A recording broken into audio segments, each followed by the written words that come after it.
pessoal, sejam bem-vindos a mais um vídeo.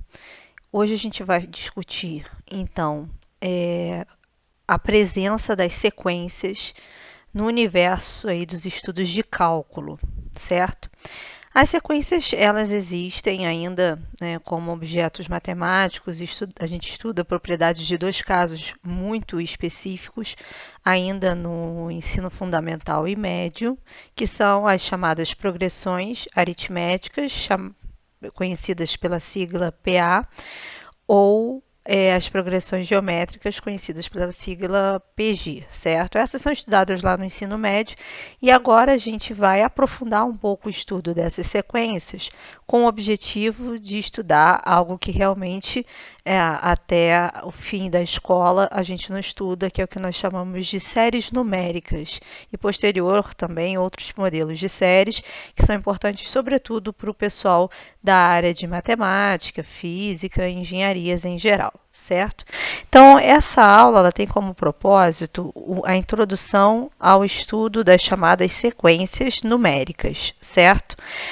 Então, o que é uma sequência numérica? Uma sequência ela pode ser pensada, a princípio, como uma lista de números escritos em uma ordem definida. Tá? Então, uma lista onde esses números eles podem ter qualquer ordem que a gente queira, não precisa seguir uma determinada regra padrão.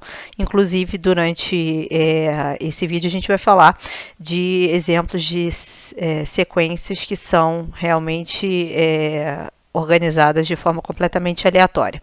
Então, o que é importante é entender o seguinte: a gente vai denotar essas sequências sempre começando os termos usando a letra A, e o primeiro termo vai ser o termo A1, o segundo termo, o termo A2, o terceiro termo A3, o enésimo termo, o termo AN, e assim sucessivamente. E também nós vamos considerar, né, nesse nosso estudo, que todas as nossas sequências sempre serão infinitas, tá? Então, o número A1 é chamado de primeiro termo, o número A2 é chamado de segundo termo e, em geral, o termo AN é chamado de enésimo termo. E trataremos nesse estudo exclusivamente das sequências infinitas, tá? Então, uma forma da gente denotar as sequências não é só referente a essa lista de números soltos, como eu coloquei aqui, mas a gente pode colocá-las dentro de chaves, enumerar essa lista de números como se fosse, né, entre aspas, que não é a mesma coisa, um conjunto numérico, e aí você pode denotar usando o AN, né, com chaves para indicar que isso se trata de uma sequência infinita de termos, ou a n quando n começa em 1 até infinito. Em geral, a gente só explicita, né, o n, que a gente está começando aí a enumerar a nossa lista, caso ele não comece do 1, porque a gente está admitindo que, em geral, isso vai acontecer. Mas é claro que pode acontecer de não começar. Então, a gente indica esse n inicial, caso a gente esteja tratando de um exemplo diferente. Ou então, se por um acaso a gente estiver tratando de sequências finitas. Sequências finitas a gente trata mais lá no ensino médio. Aqui todas são infinitas, mas colocar o símbolo infinito pode ser relevante num universo onde a gente, de repente, tem as sequências finitas aí também figurando entre os exemplos. Então, para a gente começar, nós vamos falar de sequências, a princípio, que elas são constituídas pelo que a gente chama de um termo geral. O que é um termo geral? É uma forma, regra, que estabelece como serão os termos daquela sequência. Ou seja, a gente vai substituindo os valores do n, né, dos números, e vamos construindo esses termos baseados numa regra. Ou seja, os termos não vêm da nossa cabeça, não são colocados de forma aleatória. Essa é o tipo de sequência que nós chamamos constituídas, então, por um termo geral. Vamos observar aqui no item A, eu tenho a sequência onde o n começa de 1 até infinito, tá? Para n sobre n mais 1, ok? Então, a gente, colocando aqui os primeiros termos, vamos enumerar 5 termos que eu acho que seria o suficiente para a gente ter uma ideia de como seriam esses termos. Então, com n1, vou substituir 1 e embaixo 1 mais 1, certo? Esse é o meu termo A1. O próximo termo A2 vai ser aquele construído quando o n é 2. Então, eu começo com 2 e depois 2 mais 1. O terceiro termo vai ser aquele construído quando o n é 3. Então, 3 sobre 3 mais 1. O quarto termo é aquele construído quando n é 4. Então, é 4 sobre 4 mais 1.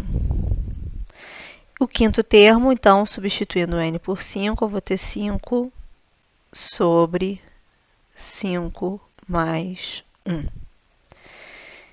Considerando, então, essa colocação aqui dos termos, agora a gente pode fazer as contas e obter o valor deles exatamente aqui. Claro que tem alguns que não vão ser inteiros, vão ser fracionários, mas aí agora a gente realiza as operações indicadas e vamos obter então essa lista desses 5 números.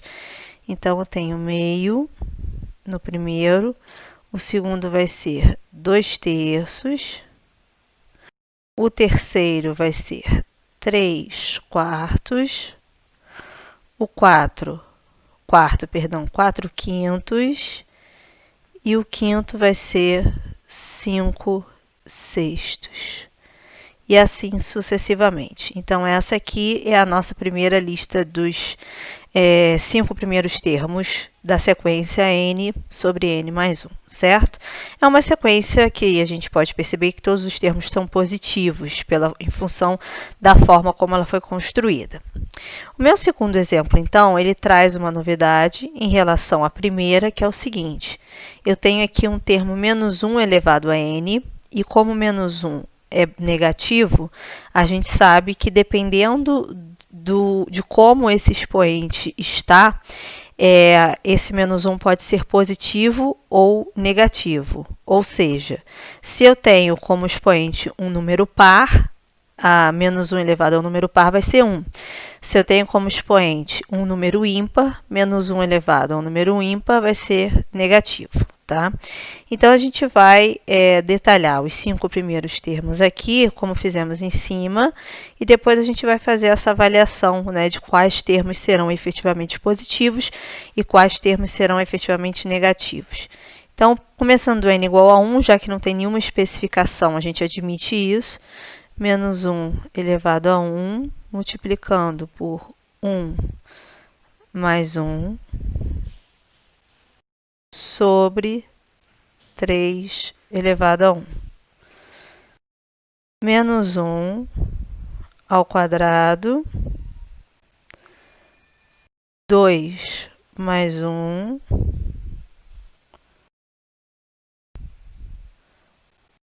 três ao quadrado. Menos 1 ao cubo, que multiplica 3 mais 1, sobre 3 ao cubo. Menos 1 elevado à quarta, 4 mais 1, 3 à quarta. E por último, menos 1 elevado à quinta, que multiplica 5 mais 1 sobre 3 elevado à quinta. E aí sucessivamente. Agora a gente vai reescrever esses termos, já considerando os sinais e tudo aqui. Então, menos 1 elevado a 1 dá 1, né? Dá menos 1, vezes o 2, esse primeiro termo então será negativo, menos 2 terços. Menos 1 ao quadrado dá 1, vezes 3 sobre 3 ao quadrado, então 3 sobre 3 ao quadrado. Menos 1 ao cubo dá menos 1, menos 4 sobre 3 ao cubo. Menos 1 à quarta dá 1, vezes 5, sobre 3 a quarta. Menos 1 à quinta dá menos 1, então menos 6 sobre 3 à quinta, certo? E assim sucessivamente, então a gente vai ter menos 2 terços, 1 terço, menos 4, 27, 5, 81 avos, menos 6 sobre 243. E aí a gente tem então os nossos 5 primeiros termos, certo? Maravilha, agora a gente vai para o item C, que tem uma novidade em relação aos outros dois, que o N começa do 3. É importante observar, antes de falar do C, que aqui no item B a gente acabou tendo, então, uma sequência que a gente chama alternada. Alternada em que sentido? Eu alterno o sinal positivo e o sinal negativo entre os termos. Então, eu comecei com positivo, aliás, com negativo, segundo positivo, negativo, positivo, negativo e assim sucessivamente, em função daquele termo da potência de menos 1. E a gente vai falar bastante sobre esse termo quando nós nos referirmos, então, não só às sequências, mas também futuramente às séries alternadas. Tá? O item C tem uma novidade pelo seguinte, é uma raiz quadrada de n menos 3, sendo n sempre um número natural, que é o índice, né? Posição do termo dentro da sequência, e aí a raiz quadrada, se a gente tiver o cálculo de uma raiz quadrada de um número negativo, não faz muito sentido no nosso contexto aqui do cálculo, né? Então, a gente vai começar com n igual a 3, certo? Justamente para a nossa primeira raiz quadrada, ser a raiz quadrada de zero, que vai fazer sentido, então. Então, como eu havia dito, né, a gente, quando tem alguma restrição na fórmula do termo geral que me impeça de começar do n igual a 1, eu vou indicar qual é essa minha restrição. Então, eu tenho aqui 3 menos 3, que é o primeiro n. Depois, o segundo vai ser 4 menos 3. O terceiro vai ser 5 menos 3. O quarto vai ser 6 menos 3. E o quinto vai ser 7 menos 3.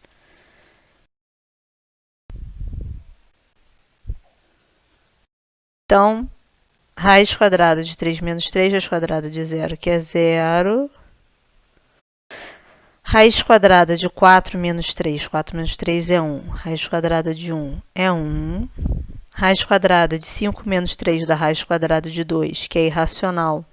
Então, a gente vai deixar indicado. 6 menos 3 da raiz quadrada de 3. 7 menos 3 da raiz quadrada de 4, que é 2. E assim sucessivamente. Então, a gente tem aqui os nossos 5 primeiros termos, e a única diferença dessa sequência em relação às outras é que a gente não começou do n igual a 1, em atenção à questão ali da regra que define, né, a construção dos termos. E aí, por último, a gente vai fazer então aqui uma outra sequência que não começa do n igual a 1, começa do n igual a 0, envolvendo então uma função trigonométrica.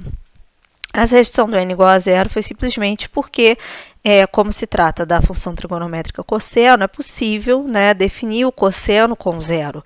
Mas caso não fosse possível, não havia necessidade específica de uma definição por zero, mas como é possível, optou-se em considerar o zero como o nosso primeiro valor natural. Então, o cosseno, o primeiro termo é o cosseno de zero, vezes π sobre 6. O segundo vai ser o cosseno de 1 vezes π sobre 6. O terceiro vai ser o cosseno de 2 vezes π sobre 6. cosseno, o quarto é o cosseno de 3 vezes π sobre 6. E o quinto, o cosseno de 4 vezes π sobre 6. Eu vou cortar aqui fazer, né, a simplificação de alguns termos. Deixa eu só trocar a cor aqui do lápis para a gente poder fazer essa simplificação. Então, nesse primeiro caso aqui, eu vou ter o cosseno de 0, que é tabelado igual a 1 de nosso conhecimento. O segundo caso, o cosseno de π sobre 6, lembrando que π sobre 6 é 30 graus, para quem tem dúvida, π radiano é a mesma coisa que 180 graus. Então, se eu pego esse π e divido por 6, vai dar 30, e também por tabela, o cosseno de 30 graus vale raiz de 3 sobre 2. Então, esse valor aqui também está dado. Na segunda, eu posso cancelar o 2 com 6, vai dar o cosseno de π sobre 3, que também a gente pode fazer a divisão, então, do π radiano por 3, 180 por 3 dá 60, e o cosseno de 60 vale meio por tabela, tá? Tá aqui. Cosseno de 3π sobre 6 também podemos simplificar. Aqui vai dar 2, aqui vai dar 1. Então, isso aqui é equivalente ao cosseno de π sobre 2, que é o cosseno de 90, que também é tabelado, igual a 0. E aí, por último, o 4 e o 6 a gente pode simplificar também por 2. Aqui vai dar 3, aqui vai dar 2. Esse aqui é o cosseno de 2π sobre 3. 2π sobre 3 é 120 graus, ou seja, a gente já está no segundo quadrante e o valor coincide com o cosseno de 60 graus, só que no segundo quadrante. E é importante a gente lembrar que cossenos no segundo quadrante são negativos. Então, o valor aqui é menos 1/2, certo? É o mesmo valor do 60, só que no segundo quadrante. Então, ao final aqui desse processo, qual vai ser a nossa sequência? Deixa eu explicitar os valores, então. Vai ser 1 raiz de 3 sobre 2, meio, subindo um pouquinho aqui, 0 e menos 1/2 reticências. Ok? Então, a gente tem aqui os 5 termos dessa sequência,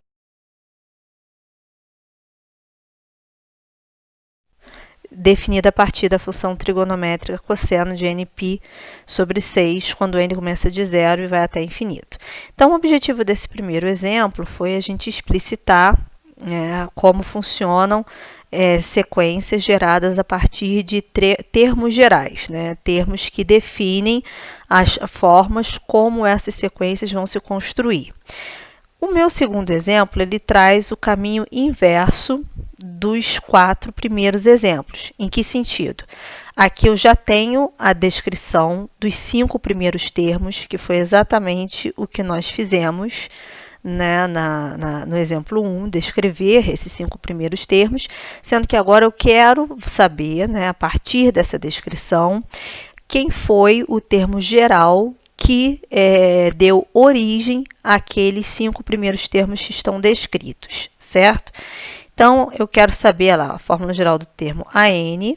Então, a gente vai, por inspeção aos 5 termos, tentar elencar quais foram os elementos que fizeram com que essa sequência ela existisse. Vamos começar, então, pelo denominador, porque se a gente observar, o denominador dos 5 termos que estão escritos, eles são potências do 5. 5 é 5 elevado a 1, 25 é 5 ao quadrado, 125 é 5 ao cubo, 625 é 5 à quarta e 3.125 é 5 à quinta. Ou seja, em cada uma das posições, o 5 estava elevado à posição que o termo se colocava. Então, é fácil a gente perceber que o denominador se refere a um termo 5 elevado a n. O numerador, eu vou ter variações, a exemplo do item B, aqui do exemplo 1, eu vou ter uma sequência alternada entre valores positivos e negativos. Positivo, negativo, positivo, negativo, positivo. qual é o termo que faz ocorrer essa variação entre positivos e negativos? É o menos 1 elevado a um determinado n. Agora, se eu começo com menos 1 elevado a n, considerando n igual a 1, que foi o caso do 5, do expoente do 5 aqui, eu vou ter o primeiro termo como negativo, certo? Que seria menos 1 elevado a 1, que dá menos 1, então eu teria menos 3 quintos ao invés de 3 quintos. Então, como não posso começar com o negativo, porque o meu primeiro termo é positivo, eu vou somar 1 aqui, certo? Então, eu vou ter 1 mais 1, 2, menos 1 ao quadrado, que faz com que esse termo seja positivo. Por outro lado, o n igual a 2 vai corresponder ao menos 1 elevado ao cubo, que é negativo, como o segundo. O n igual a 3 vai corresponder ao menos 1 elevado à quarta, que é positivo, e o terceiro termo é positivo. Então, de fato, a gente somar 1 aqui nesse expoente vai fazer com que essa potência de menos 1 indique os sinais corretos entre positivos e negativos, tá? E depois a gente precisa, então, dos termos que estão vindo a seguir, né? 3, 4, 5, 6, então a gente está percebendo que esses termos estão avançando de uma unidade em uma unidade, a começar pelo 3. Se eu colocar simplesmente o n aqui, eu estaria começando com 1 e não com 3. Mas se eu coloco n mais 2 e substituo o n por 1, que é a nossa proposta, de começar com o n1, 1 mais 2, 3, eu tenho esse. O segundo termo corresponde ao N2. 2 mais 2, 4, está aqui. O terceiro termo corresponde ao N5, 3 mais 2, 5, e assim sucessivamente. Então, de fato, essa fórmula define o termo geral, ou seja, ou poderia escrever assim, né, ou poderia escrever a sequência da seguinte forma: menos 1 elevado a n mais 1, que multiplica n mais 2 sobre 5 elevado a n. Certo? Não há necessidade de indicar começa de n igual a 1 até infinito, porque como nós falamos antes, se a gente não indica, isso já está subentendido que ocorre, tá bom? Então, agora a gente vai ao exemplo 3, onde eu vou dar exemplos de duas sequências que elas são geradas de forma diferente em relação a essa construção do que nós chamamos de termo geral, certo? Então, a primeira sequência que a gente vai trabalhar é o que nós chamamos de uma sequência, de certa forma, aleatória, onde os números eles estão sendo indexados da seguinte maneira. Eu quero a sequência PN, onde PN é a população do mundo no dia 1º de janeiro do ano N. Ou seja, aqui a gente teria que fazer uma pesquisa, né? P1 seria a população em janeiro do ano 1, P2 seria a população em janeiro do ano 2, P3 a população em janeiro do ano 3 e assim sucessivamente. Então, não há primeiro, como a gente estabelecer uma regra de formação para o crescimento populacional em função de diversas dinâmicas que não são inerentes a uma regra matemática. Tem guerras, fomes, doenças, enfim, situações onde a população ela varia a partir de fatores externos, que não são controlados a partir de uma fórmula. Então, essa sequência PN que a gente idealizou aqui, ela não pode ser pensada como uma sequência que pode ser traduzida como uma fórmula de termo geral. Agora, uma sequência interessante, né, que ela é gerada a partir de outro tipo de fórmula, mas não é um termo geral, é o que a gente chama de uma fórmula recursiva. O que é isso? É uma fórmula que você depende do cálculo de termos anteriores para obter os termos seguintes, tá? Então, uma das sequências que utiliza esse tipo de forma de construção é a chamada sequência de Fibonacci. Ela tem diversas aplicações. Ela foi pensada inicialmente a partir de um problema simples biológico, que seria a questão da procriação de coelhos, né? Então, foi observado que forma esses coelhos procriam e se pôde concluir que a forma como a população de coelhos cresce, ela é dada numa sequência de Fibonacci. Mas hoje em dia ela tem aplicação em diversos lugares, inclusive no mercado financeiro, enfim. Se percebe que muitos fenômenos, né, da nossa vida cotidiana, eles podem ser expressos através dessa sequência. Agora vamos entender um pouquinho dela, escrever os primeiros termos para entender o que é o nosso objetivo aqui, né?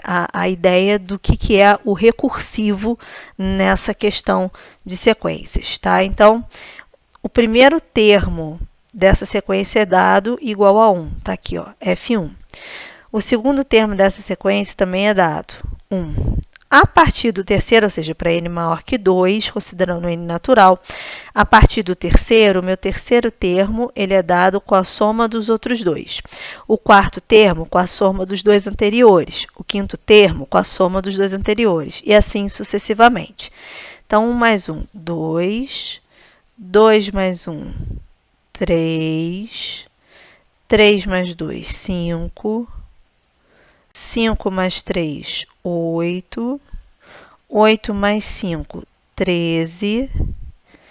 13 mais 8, 21. 21 mais 13, 34.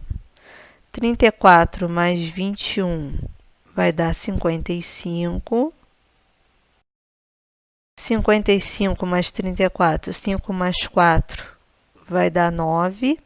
5 mais 3, 8, 89, e assim sucessivamente. Ou seja, o que a gente pode perceber, primeiro é que essa sequência ela não é alternada, né? Os termos são sempre positivos, e em função dessa lei de formação recursiva, ela acaba crescendo rapidamente, certo?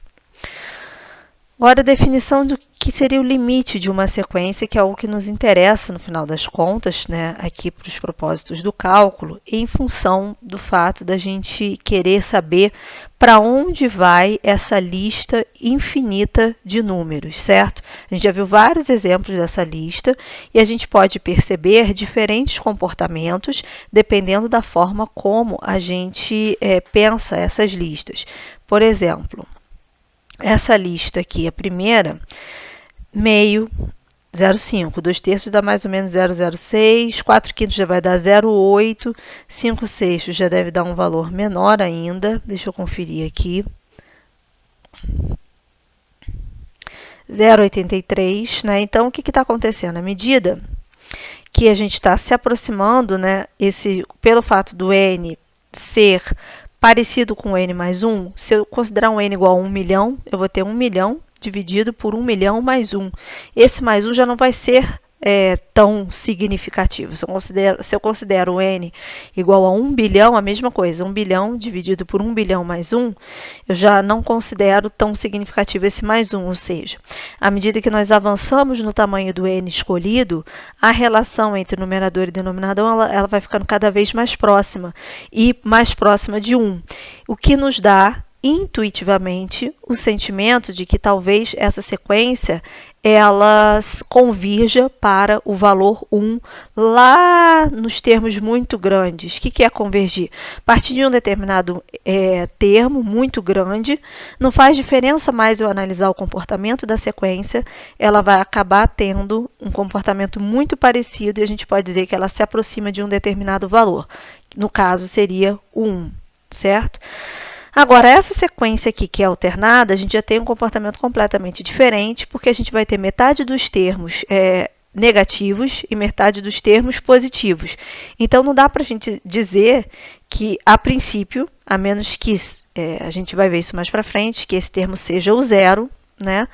Que existe algum termo para o qual essa sequência se aproxima, né? O único número que ele é intermediário e pode ser, a gente pode ter termos tanto positivos quanto negativos se aproximando dele, é o termo zero. Então, pode ser que isso aqui aconteça, né, com essa sequência do item B.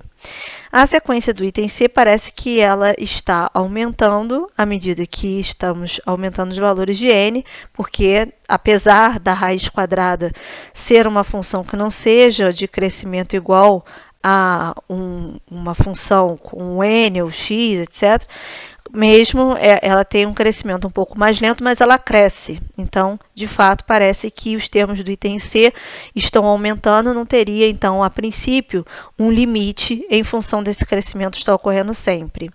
E a questão do cosseno, ela também é esquisita pelo fato da função cosseno, dependendo dos arcos escolhidos, né, variar entre termos positivos e negativos, como a gente pôde perceber aqui.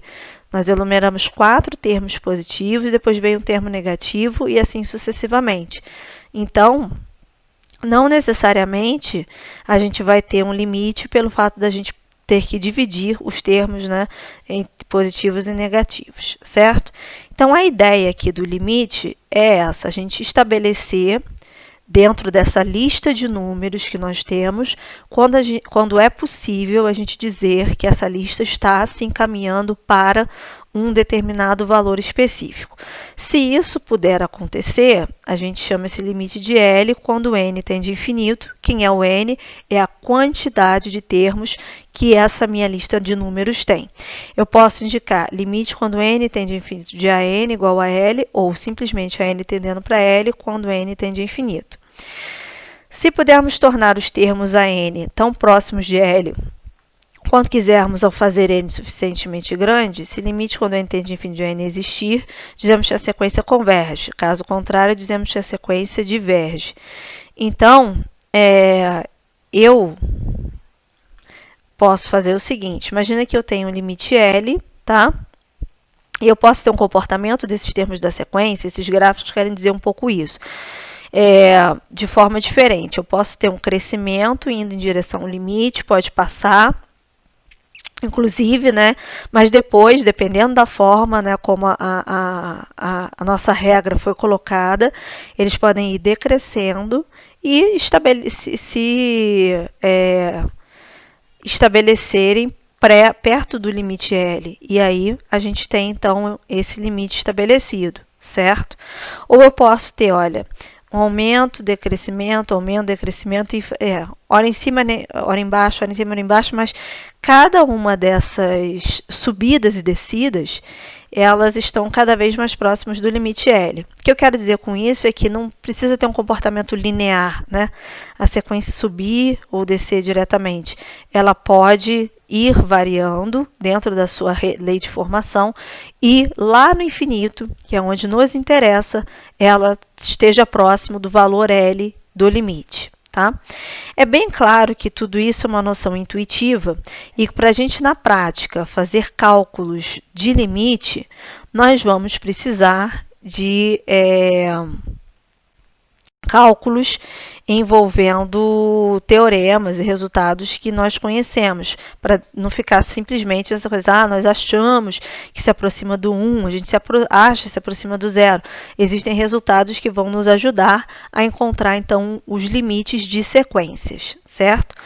Um deles é conhecido nosso pelo fato dele envolver um resultado de limite ainda lá das funções de cálculo para funções de uma variável, lá do cálculo 1, que é basicamente o seguinte. Eu tenho um limite quando x tende a infinito de uma função f de x igual a L. O que é uma função? A função, ela agrupa não só os valores naturais, que foi o que aconteceu em tudo que a gente fez até agora. A sequência é constituída por termos naturais. Então, você tem um pontinho, outro pontinho, outro pontinho. Você não tem uma continuidade que os números reais possuem. Então, qual é a ideia aqui? Eu tenho uma função que tem um limite L e essa função é constituída por termos reais. Então, existe a continuidade. E aí eu vou lá e escolho dentro dessa função alguns valores que são específicos naturais. Ou seja, eu escolho quando o x é igual a 1, que é equivalente ao n1, quando x é igual a 2, que é equivalente ao n2, né? Estou pegando só números naturais. Então, eu vou ter pontos nesse gráfico, certo? E aí, o que eu posso dizer? Se o gráfico como um todo com os infinitos pontos que são reais, eles se encaminham para um determinado limite. É claro que quando eu destaco apenas os números naturais nesse gráfico, eles vão se encaminhar para o mesmo limite, tá? Para ficar clara essa ideia, eu vou colocar então uma função lá no GeoGebra Calculadora Gráfica 2D, que vocês estão acostumados a usar comigo, para a gente entender o tipo de comportamento que pode estar acontecendo, tá bom? Só estou abrindo aqui rapidamente, já vou mostrar inclusive o nosso próximo exercício, que vai ser referente, né, àquela primeira sequência hoje que nós enumeramos com o termo geral, certo? Então, já coloquei lá no GeoGebra, vamos ver se vocês conseguem ver para mim.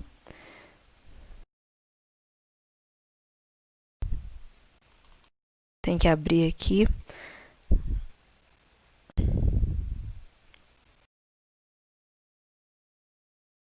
Acho que agora dá para vocês perceberem. Maravilha. Então, o que está acontecendo aqui? Né? Eu tenho a função, nesse exemplo, que é x dividido por x mais 1, certo? Esse x é um número real, ou seja, eu não estou só dando valores para o 1, para o 2, para o 3. Os infinitos números entre 0 e 1, eles têm imagem, entre 1 e 2 a mesma coisa, entre 0 e menos 1 e assim sucessivamente. Então, essa função se comporta dessa maneira, tá bom? Deixa eu pegar aqui o que tem a 1. O que eu quero na prática que vocês percebam? Quando a gente pega a sequência, eu estou interessado, por exemplo, nesse ponto aqui. Deixa eu cancelar isso. O ponto... Deixa eu ver se dá para correr aqui. Não. O ponto que a imagem seja do 1. Eu quero o ponto que a imagem seja do 2. O ponto que a imagem seja do 3. E assim sucessivamente. Não, não é isso que eu quero. Está mudando a cor da função. Quero o ponto específico do 1. Quando x é 1, a imagem é meio. A gente pode perceber, né? Então, eu vou colocar aqui 1. Tá lá marcado, ok? Vou mudar a cor desse cara, se puder. Vou marcar de vermelho. Maravilha. Aí eu vou e olho qual é a imagem do 2. Do 2, pela regra, olha, 2, 2 mais 1, 3. Então, eu vou ter o ponto 2, 2 terços. Trocar a cor dele. Exatamente. O próximo, a imagem do 3, certo? Então, vou ter 3.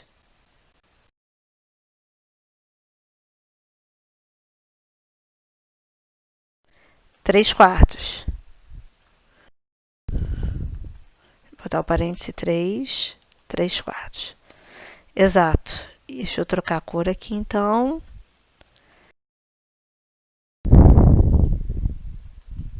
E aí, vamos ao próximo. 4. 4 quintos.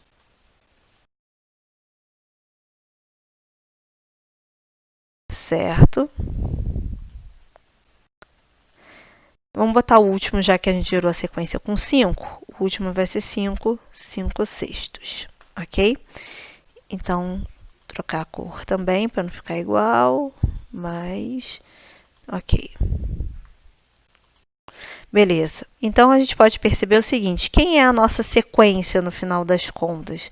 A nossa sequência, os 5 primeiros termos dela estão aqui, certo? E agora, a função, ela admite também valores negativos. Então, eu tenho essa parte do gráfico que não nos interessa, porque o índice começa do 1, nos interessa o comportamento do 1 em diante. Agora, vocês vejam, o que é o limite? O limite é para onde as imagens... Os valores de x são horizontais, imagens são verticais. Ou seja, me interessa para onde o valor vertical está indo, ou seja, para qual número o valor vertical está se aproximando. Então, eu posso observar o seguinte, olha, cada vez mais estão se aproximando do valor vertical 1. Olha, aqui, ó, 1. Estão cada vez mais as alturas se encaminhando para o 1. E aí, nós vamos fazer o seguinte, então, olha, eu vou fazer um negócio aqui...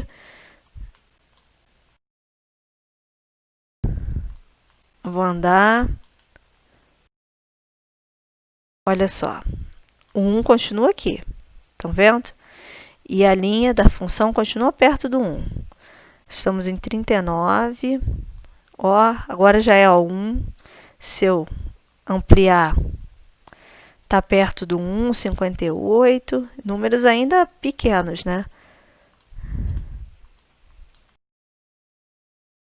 Olha lá, perto do 90991, eu estou aqui com 69, ou seja, o que eu quero com isso?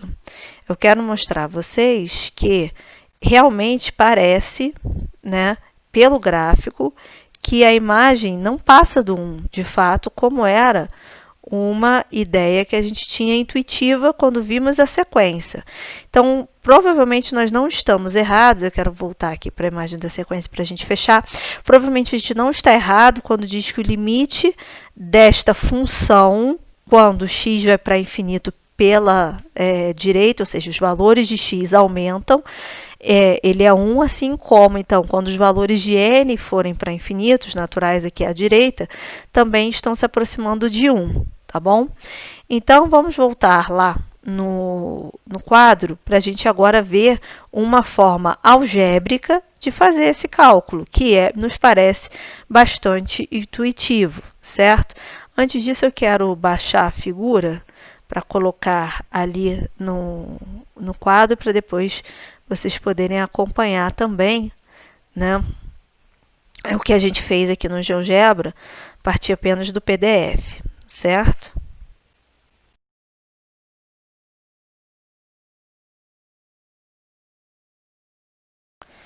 Maravilha, deixa eu colocar lá agora essa foto.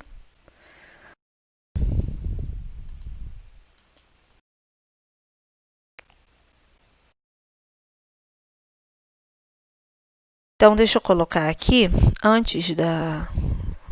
baixar um pouquinho a foto. Deixa eu colocar um pouquinho antes dela, então.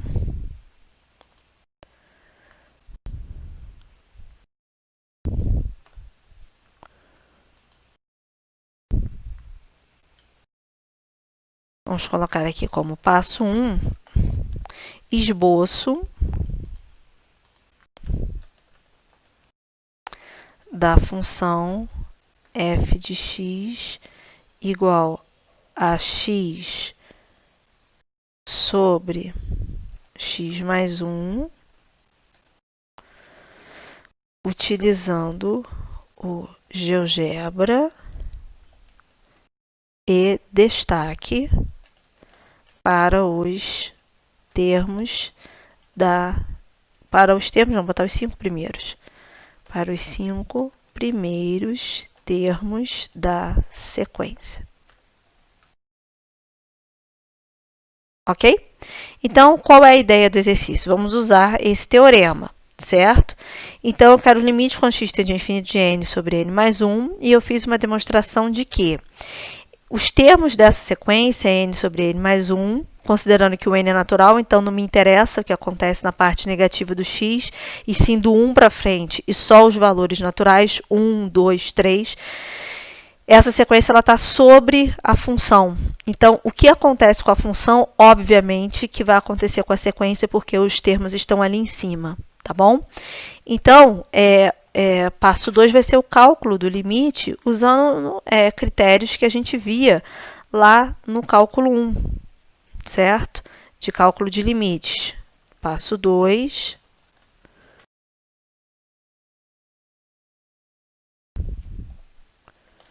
Cálculo do limite para a função real, tá? Então, como que a gente vai fazer aqui? Eu quero o limite quando o x tende a infinito de x sobre x mais 1. E percebe que eu mudei para x não foi à toa, porque o que a gente vai utilizar aqui é um resultado matemático que envolve função contínua e pontos naturais não são funções, como a gente destacou ali no gráfico. Então, eu tenho que mudar a letra para o entendimento matemático correto de que a gente está mudando a perspectiva desse limite. Está usando o limite para a função e não só para a sequência. Tá? Então, qual é a ideia aqui?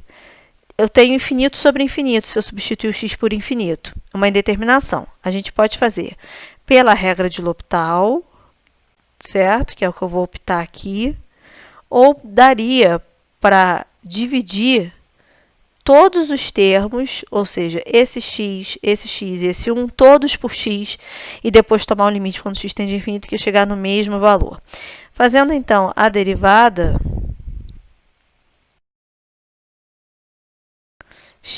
a derivada de x, como é que funciona a regra de L'Hopital? Eu derivo em cima e embaixo e tomo o limite nessa derivada. A derivada de x é 1, a derivada de x é 1 e a derivada de 1 é 0. Então, 1 sobre 1, que é igual a 1, certo? Então, nem precisamos tomar o limite depois de já deu uma constante.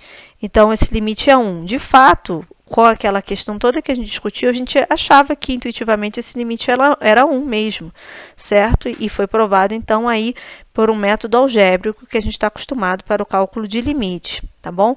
Passo 3 e último, então, vai ser a gente traduzir esse resultado, que foi da função para a sequência, ou seja, só para os pontinhos, tá? Utilização do teorema, tá? Então, portanto, pelo teorema anterior, temos limite quando o n tende a infinito de n sobre n mais 1, ou seja, se funciona para a função, vai funcionar para a sequência. E aí esse limite vai ser 1, tá bom? Maravilha. E aí, a sequência, como a gente tinha visto lá no início, né, que parecia que os termos estavam indo para 1, de fato, do ponto de vista algébrico, usando o resultado matemático, a gente conseguiu provar que esse limite vai, ok? Então, por hoje foi isso, né? A gente fez aí uma introdução de sequência, vendo a questão do termo geral, vimos que as sequências podem ser formadas de forma completamente aleatória, como foi aquela questão da sequência das populações, ou por forma recursiva, como foi a questão da sequência de Fibonacci, e a gente fechou com um teorema que tira um conhecimento lá do cálculo para funções de uma variável e traz para esse contexto de sequência como uma particularização que vai nos ajudar bastante no cálculo de limites, sem ser do ponto de vista intuitivo, com uma ferramenta algébrica adequada, tá bom? Espero que vocês tenham gostado, curtam, compartilhem esse vídeo e nos vemos numa próxima. Até mais!